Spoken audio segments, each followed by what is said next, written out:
민주당 이재명 후보는 본선 후보 선출 이후 1호 공약으로 반도체 산업 지원 계획을 발표했습니다.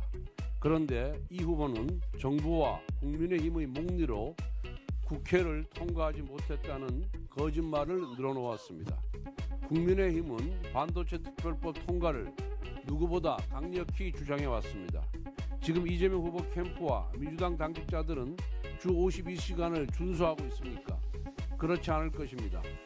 이재명 민주당 세력이 자신들도 지키지 못하는 법을 국민과 기업에 강요하는 것이야말로 위선이며 폭력입니다.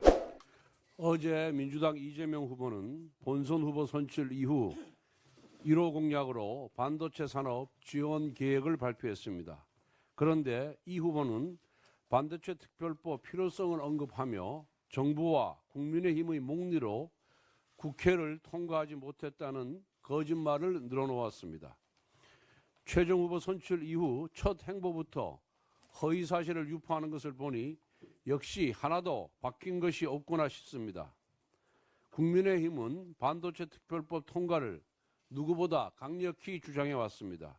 특히 단순한 지원을 넘어 글로벌 경쟁에 나선 국내 기업들이 불공평한 규제의 굴레를 벗어던질 수 있도록 제도 개선이 반드시 병행되어야 한다고 누누이 강조해 왔습니다.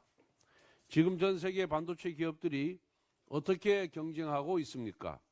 대만의 TSMC 연구 인력은 주 70시간 이상 근무하고 미국의 엔비디아 역시 고강도 근무로 유명합니다. 추격해오는 중국 기업들은 3교대 24시간 연구 체제까지 불사한다고 합니다. 그런데 우리 대한민국 기업들만 민주당이 만든 획일적인 주 52시간 규제에 묶여 뛰지 못하고 있습니다. 그렇다면 고임금 근로자에 대한 근로시간 유연화 제도가 과연 세계에서 찾기 힘든 사례일까요? 결코 그렇지 않습니다. 미국은 이미 1938년부터, 영국은 1998년부터 고임금 전문직의 근로시간 유연화 제도를 시행해 왔습니다. 일본 또한 2019년부터 고도 프로페셔널 제도를 도입하여 국제 표준에 발맞추고 있습니다. 이재명 후보도 몰아서 일하기가 왜 안 되냐고 묻는데 할 말이 없더라고 인정했던 사안인데 정치적 동업자인 민노총이 항의를 하자 또 슬그머니 입장을 바꿨습니다. 국가를 위한 정책을 버리고 오로지 지지 세력만을 위한 정책을 선택한 것입니다. 멀리 찾아볼 이유가 없습니다. 지금 이재명 후보 캠프와 민주당 당직자들은 주 52시간을 준수하고 있습니까? 그렇지 않을 것입니다. 고객 맞춤형 반도체 개발 역시 꼭 필요한 시기에 꼭 필요한 인력을 더 많은 시간에 투입해야 합니다. 이재명 민주당 세력이 자신들도 지키지 못하는 법을 국민과 기업에 강요하는 것이야말로 위선이며 폭력입니다. 이재명 후보에게 공개적으로 제안합니다. 대선을 앞두고 이재명 후보는 갑자기 국가의 부는 기업이 창출한다면서 친기업, 친시장을 외치고 있습니다. 그 말에 조금이라도 진실이 담겨 있다면 득표를 노린 가짜가 아니라면 진짜 반도체 특별법을 이번 추경과 함께 통과시킵시다. 반도체 산업의 고임금, 연구 인력에 한해서 주 52시간 근로시간 예외를 명시한 특별법을 통과시킵시다. 경쟁국보다 더 많은 지원을 해주지 못할 망정 최소한 발목만큼은 잡지 말아야 합니다.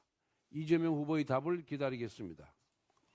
북한이 우크라이나 전쟁에서 파병을 인정했습니다. 아울러 파병이 러시아와 전략적 동반자 관계에 관한 조약에 따른 것이라고 밝혔습니다. 이제 북한은 평화를 이어갈 수 있는 국가를 넘어 전쟁을 수행하는 국가가 되었습니다. 이처럼 엄중한 국제 정세도 아랑곳하지 않고 편향된 이념으로 사실을 왜곡하는 정치 세력도 있습니다. 작년 10월 친명계 최대 조직인 더민주 전국혁신회의는 북한이 우크라이나에 파병했다는 근거가 빈약하다며 파병이 아니라 북러 합동 군사훈련이라고 했습니다. 노골적으로 현실을 부정하며 북한을 두둔한 것입니다. 한편 이재명 후보는 국정원의 인력 파견에 대해 대한민국에서 사라진 고문기술 전수라도 하겠다는 것이냐며 조롱을 퍼부었습니다.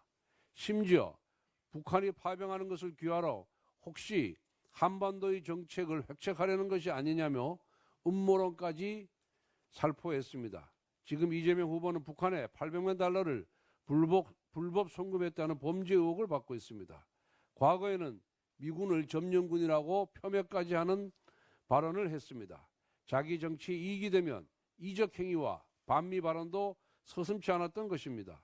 이런 사람이 어떻게 대한민국의 안보를 책임질 수 있겠습니까? 북한 스스로 우크라이나 파병을 인정했습니다. 이와 관련된 이재명 후보와 친명 세력의 억측과 음모론도 모두 그 실체가 드러났습니다. 이제라도 국민 앞에 사과하길 바랍니다.